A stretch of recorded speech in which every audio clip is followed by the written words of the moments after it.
नमस्कार दोस्तों, कैसे हो आप लोग? सारे के सारे बढ़िया होंगे, जबरदस्त होंगे, शानदार होंगे, जिंदाबाद होंगे। आज हम फिजिक्स की क्लास लेकर आए हैं, अनुप्रयोग नंबर लेकर आए हैं, गॉस के प्रमेय का अनुप्रयोग नंबर लेकर आए हैं दूसरा, ठीक है।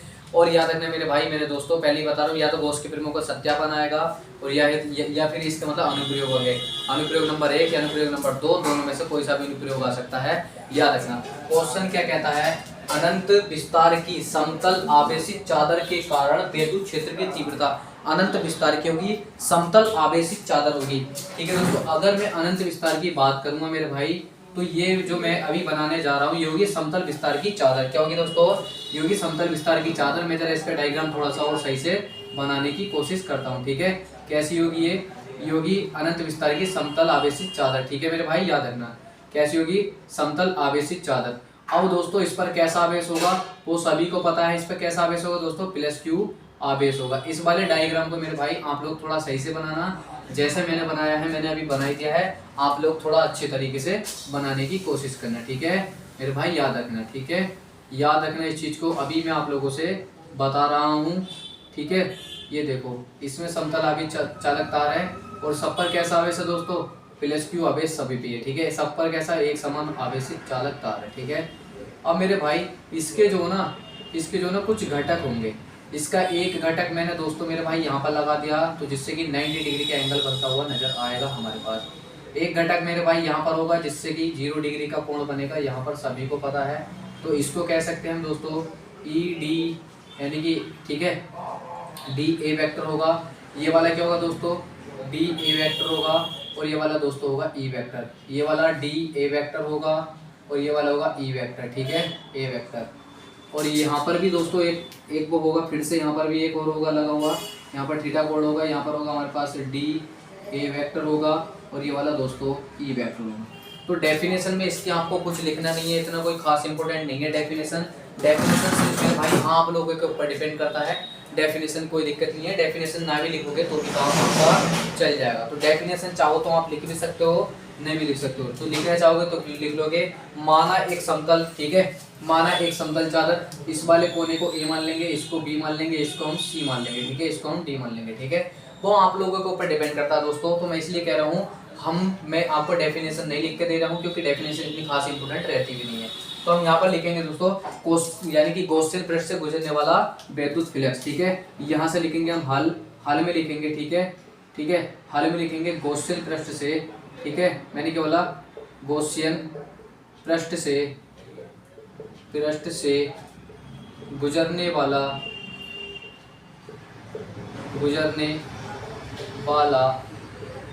ठीक है, गुजरने वाला विद्युत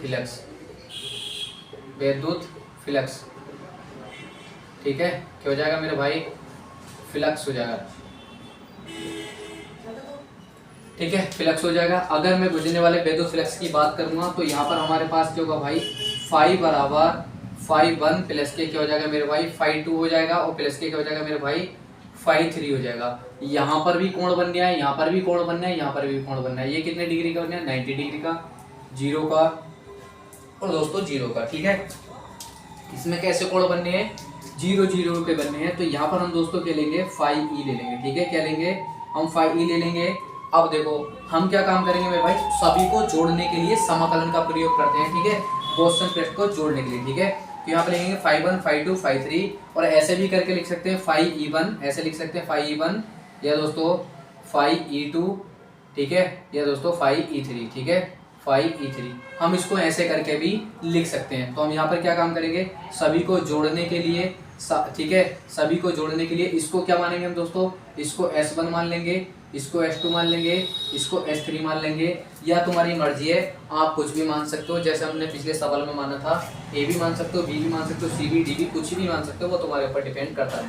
तो हमने इसको मानेंगे S1, ठीक है दोस्तों। हमने किसको माना? या फिर आप मेरे भाई इसको S1 मान लो, इसको S1 मान लो, इस वाले घटक को S1, इस वाले घटक को क्या हो जाएगा दोस्तों? S2 हो जाएगा, ये क्या हो जाएगा? S2 हो जाएगा और ये वाला मेरे भाई S3 हो जाएगा। बस वो देखो तुम्हारा भाई मेरे, बस सिर्फ वो आप लोगों के ऊपर डिपेंड करता है आप क्या समझना चाह रहे हो, ठीक है। तो यहाँ पर क्या लिखेंगे हम? ठीक है, डी ए वेक्टर क्या लिखेंगे दोस्तों? क्या लिखेंगे?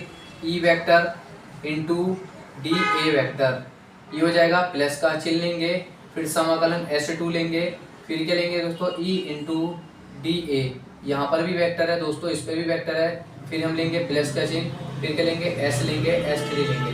S3 में क्या हो जाएगा मेरे भाई, ई हो जाएगा, इंटू में डी ए हो जाएगा, ठीक है। क्या हो जाएगा, डी ए वेक्टर हो जाएगा। अब हम क्या काम करते हैं, वेक्टर के चिन्ह को हटाते हैं और कोस थीटा लगता है। तो यहाँ पर हमारे पास क्या हो जाएगा, फाइव ई बराबर समाकलन में क्या हो जाएगा, E D A cos theta, E D A cos theta plus समाकलन S2, फिर क्या हो जाएगा, E D A cos theta हो जाएगा। फिर प्लस का चिन्ह लगाएंगे, फिर समाकलन लेंगे, फिर क्या लेंगे हम दोस्तों, E D A cos theta हो जाएगा। यहाँ पर भी क्या हो जाएगा मेरे भाई, कोस थीटा हो जाएगा। लगभग सभी में कोस थीटा हो जाएगा। यहाँ पर कोस 90 बनना है और यहाँ पर मेरे भाई कोस 0 बनना है, और मेरे भाई यहाँ पर भी कोस 0 बनना है। जिस पे 90 बनेगा तो कोस 0 का मतलब कोस 90 का मान दोस्तों 0 होता है, सभी को पता होगा। यहाँ पर हमने क्या काम करा, फाइव ई बराबर समाकलन हमने ये लिया, यहाँ पर क्या काम करेंगे, ई डी ए, और ये बनेगा मेरे भाई कोस 0, और कोस 0 का मान सभी को पता है दोस्तों 1 होता है। यहाँ पर क्या बनेगा मेरे भाई, यहाँ पर बनेगा मेरे भाई ई डी ए कोस 90 बनेगा। कितना बनेगा मेरे भाई, कोस 90 बनेगा। फिर से क्या बनेगा मेरे भाई, ई डी ए कोस क्या बनेगा मेरे भाई, कोस कितना बनेगा, कोस 0 बनेगा, ठीक है। अब कोस 0 की वैल्यू 1 होती है, कोस 90 की वैल्यू 0 होती है। तो हम यहाँ पर क्या लिखेंगे, यहाँ पर लिखेंगे हम बढ़िया तरीके से, शानदार तरीके से, और दोस्त मेरे जबरदस्त तरीके से, ठीक है। मैं जरा इसमें थोड़ी सी अपने मार्कर में इंक डाल लेता हूँ, और आप लोग मेरे भाई सही सा आंसर बताने की कोशिश करेंगे प्लीज़। बस आप लोगों से ये रिक्वेस्ट है, मैं ज़रा थोड़ी सी जल्दी मात्रा में इंक डाल लेता हूँ, ठीक है। इतने आप लोग ज़रा इसको नोट कर लेंगे बढ़िया तरीके से, ठीक है भाई। इतने आप लोग मेरे भाई इसे जल्दी फटाफट नोट कर लेंगे। बस इम्पोर्टेंट क्वेश्चन है, फिर इसके बाद ये चैप्टर हो जाएगा ख़त्म। इस वाले क्वेश्चन से जो मुझे इम्पोर्टेंट लगा वो मैंने मेरे भाई आप लोगों को करा दिया है, ठीक है। जो मुझे इम्पोर्टेंट लगा वो मैंने मेरे भाई आप लोगों को करा दिया है, ठीक है। अब देखो हमने क्या लिखा, हमने मेरे भाई क्या लिखा, ये लिखा, यहाँ पर कोस 0 की वैल्यू 1 होती है, यहाँ पर कोस 0 की वैल्यू 1 होती है। तो हम लिखेंगे, क्या लिखेंगे, हम लिखेंगे दोस्तों फाइव ई बराबर कोस 0 की वैल्यू 1, तो यहाँ पर सिंपल से क्या आएगा, ई डी ए आ जाएगा। क्या आ जाएगा, ई डी ए आ जाएगा, वो सभी को पता है, ठीक है। जब ई डी ए आ जाएगा, कोस 0 की वैल्यू 1 होती है, वो सभी को पता है। प्लस में क्या आ जाएगा भाई, यहाँ पर आ जाएगा, यहाँ पर कोस 90 की वैल्यू क्या होती है, कोस 90 की वैल्यू 0 होती है। तो ये सारा का सारा दोस्तों क्या हो जाएगा, यानी कि S1 ये हो जाएगा। अब ये सारा का सारा क्या हो जाएगा दोस्तों, 0 हो जाएगा, ये सारा का सारा 0 हो जाएगा। तो यहाँ पर हमारे पास क्या बचेगा, S3 बचेगा, S3 बचेगा, और यहाँ पर भी ई डी ए बचेगा, खाली ई डी ए बचेगा। अब हम क्या काम करेंगे, ई डी ए दोस्तों हम ले लेंगे कॉमन, ठीक है। हम क्या काम करेंगे, हम ले लेंगे ई डी ए कॉमन ले लेंगे, अच्छे तो क्या लेंगे, हम लेंगे ई कॉमन ले लेंगे, ठीक है। अब देखो यहाँ से हम आगे को कैसे करते हैं, आप लोग खुद मेरे भाई अच्छे तरीके से अंदाजा लगाएंगे बढ़िया तरीके से। यहाँ से मैं ई कॉमन ले लेता हूँ बाहर को, यानी कि बाहर ले लेते हैं हम, क्योंकि ई कांस्टेंट होगा यहाँ पर। तो हम क्या काम करेंगे, ई यहाँ पर होगा, इसको बाहर ले लेंगे S1 के लिए, प्लस यहाँ पर ई बाहर आ जाएगा, समाकलन S3 के लिए। यहाँ पर क्या बचेगा दोस्तों, डी ए बचेगा, और यहाँ पर मेरे भाई डी ए बचेगा, ये वाला डी ए बचेगा, ये वाला डी ए बचेगा अंदर, और बाहर आ जाएगा ये वाला ई है और ये वाला ई है, ठीक है। अब हमने क्या काम करा, जब हम ए के सापेक्ष समाकलन करेंगे तो आप सभी लोगों को मेरे भाई पहले से ही पता है क्या होगा, ई तो मेरे पास यहाँ पर रहेगा, क्योंकि ई को मैंने दोस्तों बाहर ले लिया है, ठीक है। ई को मैंने क्या ले लिया, बाहर ले लिया। इसके सापेक्ष समाकलन करेंगे दोस्तों तो ए हो जाएगा, और प्लस का चिन्ह है तो प्लस का रहेगा, ई ए वाला ये हो जाएगा। इसके सापेक्ष दोस्तों समाकलन करेंगे तो इसके लिए ये हो जाएगा। अगर मैं इस पूरे को टोटल ओवर को अगर मैं जोड़ना चाहूँगा तो जोड़ भी सकते हैं, नहीं तो हम इसे समीकरण नंबर मेरे भाई 1 भी मान सकते हैं, ठीक है। समीकरण हमने इसको माना 1, फिर ठीक है। अब हम लिखेंगे गॉस की पिरमिड से, कैसे लिखेंगे, गॉस की पिरमिड से, ठीक है। गॉस की पिरमिड से, ठीक है, गॉस की पिरमिड से, गॉस की पिरमिड से। अब हम लिखेंगे मेरे भाई गॉस की पिरमिड से। अब देखो गॉस की पिरमिड का फॉर्मूला क्या होता है दोस्तों, फाइव ई बराबर क्या होता है, क्यू अपॉन एप्सिलॉन नॉट होता है। क्या होता है, five E Q upon epsilon not आता है। ये गॉस की पिरमिड से होगा। इसको समीकरण नंबर मान लेंगे मेरे भाई 2। इसको समीकरण नंबर मेरे भाई मान लेंगे 2। अब इतना मेरे भाई आपको को समझ में आ गया होगा। अब हमारे पास दोस्तों पृष्ठ आवेश घनत्व का एक फॉर्मूला होता है, ठीक है। अब हम लिखेंगे अतः पृष्ठ आवेश, ठीक है, पृष्ठ आवेश घनत्व से। अब देखो मेरे भाई पृष्ठ आवेश अगर घनत्व की बात आएगी तो पृष्ठ आवेश घनत्व का फॉर्मूला हो जाएगा रो बराबर क्यू अपॉन ए। क्या आ जाएगा मेरे भाई? रो बराबर क्यू अपॉन ए की मल्टीप्लाई इधर फेंकेंगे तो हमारे पास क्यू की वैल्यू मिल जाएगी। क्यू की वैल्यू क्या मिलेगी दोस्तों? रो इंटू ए मिलेगी। क्या मिलेगी? रो इंटू ए मिल जाएगी। आप लोग समझ चुके होंगे। अब हम क्या काम करेंगे? क्यू की वैल्यू किस में रखेंगे हम दोस्तों? यहाँ पर रखेंगे, ठीक है। अब लिखेंगे Q का मान, हम यहाँ पर लिख लेंगे दोस्तों, क्या लिखेंगे? Q का मान समीकरण नंबर 2 में रखने पर अब मैंने क्या काम करा? इस Q का मान दोस्तों समीकरण नंबर 2 में रखूंगा Q की जगह। तो मेरे पास यहाँ पर क्या है? फाई ई बराबर, अब ये वाला Q हटेगा, Q की जगह रो इंटू ए आ जाएगा। क्या आ जाएगा मेरे भाई? रो इंटू ए आ जाएगा और बटे में मेरे भाई एप्सिलॉन नोट आ जाएगा, ठीक है। क्या आ जाएगा मेरे भाई? एप्सिलॉन नोट आ जाएगा।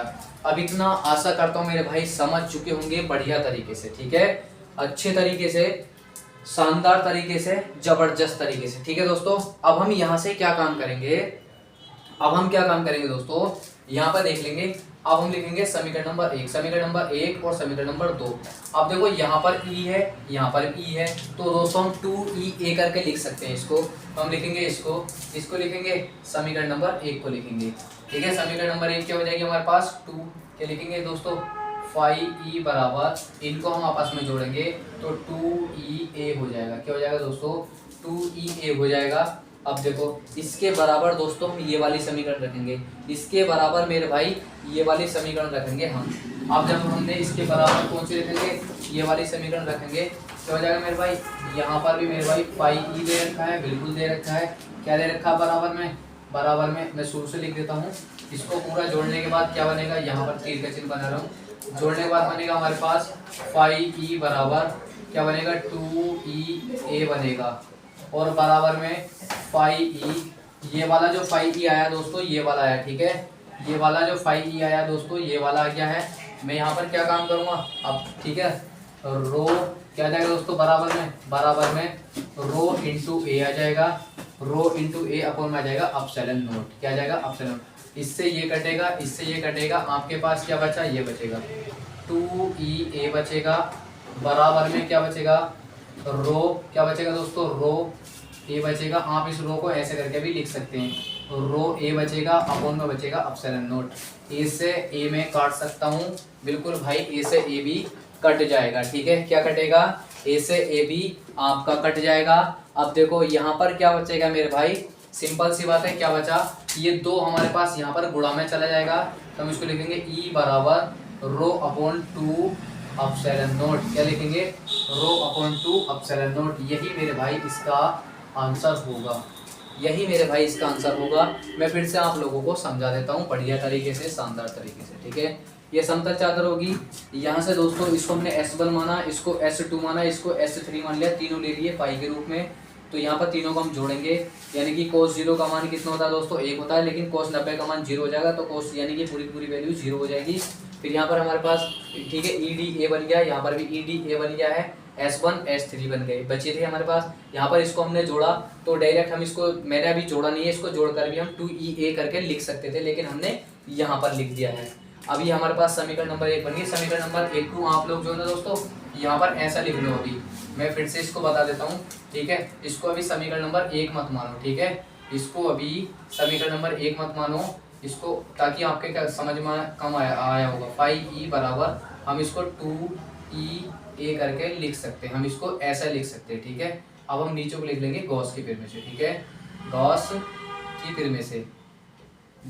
में से, ठीक है, फिर में से। अब ये शायद आपके आपस में समझ में आ जाएगा। ये समीकरण नंबर 1 हो जाएगी। अब देखो यहाँ पर गॉस की प्रमेय ये होती है, मैंने कहा पृष्ठ आवेश घनत्व से पृष्ठ आवेश घनत्व का फॉर्मूला था रो बराबर इनटू क्या होता है क्यू अपन वो, इसे इधर फेंकेंगे, क्यू की वैल्यू रो इनटू ए मिल जाएगी। क्यू का मान समीकरण नंबर 1 में रखने पर, समीकरण नंबर 2 में रखने पर, समीकरण नंबर 2 ये है तो क्यू की जगह क्या आ जाएगा दोस्तों, ये वाला मान आ जाएगा। तो एप्सिलॉन नोट के ऊपर ये वाला मान रख देंगे, ये वाला मान हमने यहाँ रख दिया। अब इसको हमने क्या काम करा, यहाँ पर मैं फिर से एक बार इसको जरा थोड़ा डिटेल में बता देता हूँ बढ़िया तरीके से, ठीक है। अब हमने इसको क्या काम करा यहाँ पर, ठीक है दोस्तों, ये समीकरण नंबर 2 बनी थी, इसको दोस्तों समीकरण नंबर 3 मान लेना अपनी तरफ से। क्या मानोगे, इसको समीकरण नंबर 3 मान लेना। अब हम कहेंगे समीकरण नंबर 3 व समीकरण नंबर 1 को रखने पर, ठीक है, यहाँ पर लिख देते हैं, ठीक है, ठीक है, मैं लिख देता हूँ समीकरण नंबर 1 व 3 से। अब देखो समीकरण नंबर 1 हमारे पास ये वाली है, फाई ई बराबर क्या है दोस्तों, फाई ई बराबर 2EA, क्या है 2EA है। अब दोस्तों समीकरण नंबर 3 क्या है आपके पास, ये है, क्या है दोस्तों, यहाँ पर फाई ई बराबर क्या है आपके पास, रो इंटू ए और अपन में क्या है एप्सिलॉन नोट, क्या है मेरे भाई एप्सिलॉन नोट। फाई से फाई कटेगा, वो सभी को पता है, ये वाला कट गया, और ए से ए कटेगा, ए से ए काट दिया, यहाँ पर आपके पास ई बचा है, ई बचेगा, ठीक है दोस्तों। क्या बचेगा आपके पास, यहाँ पर आपके पास 2E बचा, बराबर में क्या बचा आपके पास, रो बचा, और अपन में क्या बचा मेरे भाई एप्सिलॉन नोट। इसलिए 2 इसकी गुणा में चला जाएगा, तो हमारे पास E बराबर क्या जाएगा, रो बटे में कितना जाएगा 2 एप्सिलॉन नोट। ये मेरे भाई आपका आंसर आ चुका है बढ़िया तरीके से, शानदार तरीके से। आशा करता हूँ दोस्तों आपके समझ में आया होगा शानदार तरीके, ठीक है दोस्तों। तो मैं आप लोगों से जरा दोस्तों विदा चाहता हूँ, आप लोगों से मैं रिक्वेस्ट करता हूँ दोस्तों समझने की कोशिश करना। ये अनुप्रयोग नंबर वेरी वेरी इंपॉर्टेंट है, आप लोगों को मैंने पहले से ही बता रखा है, ठीक है दोस्तों। अब जरा हम आप लोगों से मिलेंगे कुछ और न्यू क्वेश्चन के बाद में, ठीक है, बढ़िया तरीके से शानदार तरीके से। आप लोग जरा इसको नोट कर लेंगे, मैं जरा थोड़ा सा हट जाता हूँ, फिर मैं इसके बाद में ही क्लास बंद कर दूंगा। आशा करता हूँ इसको नोट कर लेंगे बढ़िया तरीके से दोस्तों, ठीक है, एकदम शानदार तरीके से, ठीक है दोस्तों। Bye bye, good night, very very good night, ठीक है।